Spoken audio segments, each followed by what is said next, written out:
Ladies and gentlemen, last night I was leisurely watching the television in my living room when suddenly I heard a strange noise coming from the kitchen. I assumed that something must be wrong. Maybe perhaps a thief has broken into my house. I was definitely afraid. I was shaking. I was terrified. My body, they were shaking and my heartbeat, it increased. I was breathing heavily. So I went to the kitchen and what I found out surprised me.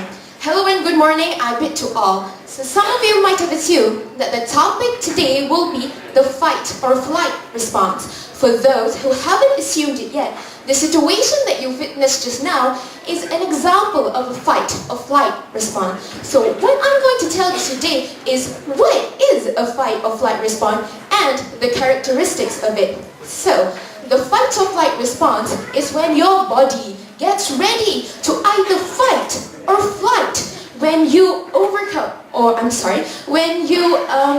handle a certain situation.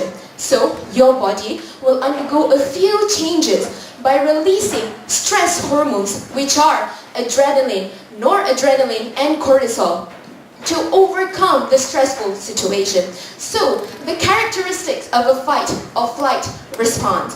First, you will occur the dilation of the pupil, in which your pupil will become bigger and then you can see and you can interpret the situation around you more clearly. Number 2, your throat will start to dry up. And number 3, you will breathe much more heavily. Your heartbeat will increase and there will also be a drawing of blood from non-essential organ.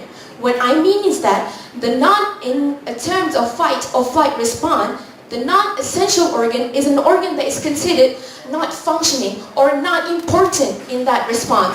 So when blood is drawn away from the non-essential organ, it will go to the much more essential organ, which is the muscle. So when your muscle gets enough supplies of blood, oxygen, it will produce more energy. So you can fight, you can run away from that situation more vigorously.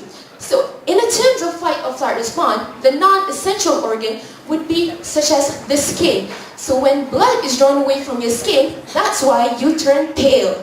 So now that your muscle has produced enough energy to fight, to fly, you will be able to overcome the stressful condition, the stressful situation more clearly and yes.